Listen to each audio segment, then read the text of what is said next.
नमस्कार मित्रांनो, टेक्निकल ज्ञान आणि नवीन अपडेट या चॅनलवरती तुमचे स्वागत आहे। मित्रांनो, आज आपण आपल्याचे या व्हिडिओमध्ये बघणार आहोत सरकार स्थापनेनंतर रेशन कार्ड धारकांसाठी आनंदाची बातमी।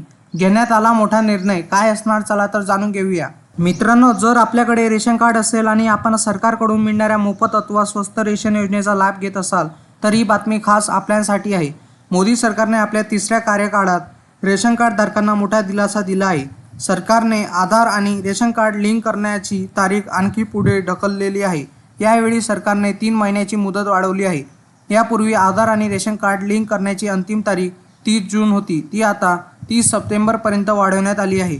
या संदर्भातील अधिसूचना अन्न आणि सार्वजनिक वितरण विभागाने जारी केली आहे। मित्रांनो, सरकारने वन नेशन वन रेशन कार्डची घोषणा केल्यापासून रेशन कार्ड आधारशी लिंक करणे अनिवार्य केले आहे।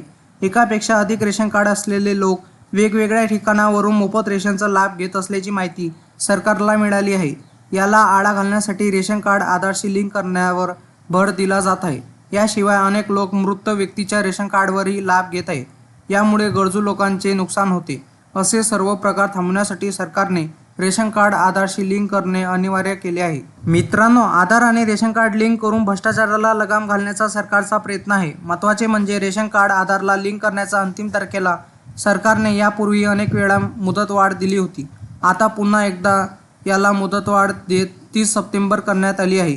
आधार आणि रेशन कार्ड लिंक झाल्यानंतर गरजूपर्यंत त्यांचा वाट्याचे खाद्य पोहोचणे सोपे होईल, ते सुरळीतपणे पोहोचू शकेल। मित्रांनो, तुम्हाला असेच नवनवीन व्हिडिओ बघण्यासाठी तुम्ही आपल्या चॅनलला लाईक, शेअर अँड सबस्क्राईब करा। धन्यवाद।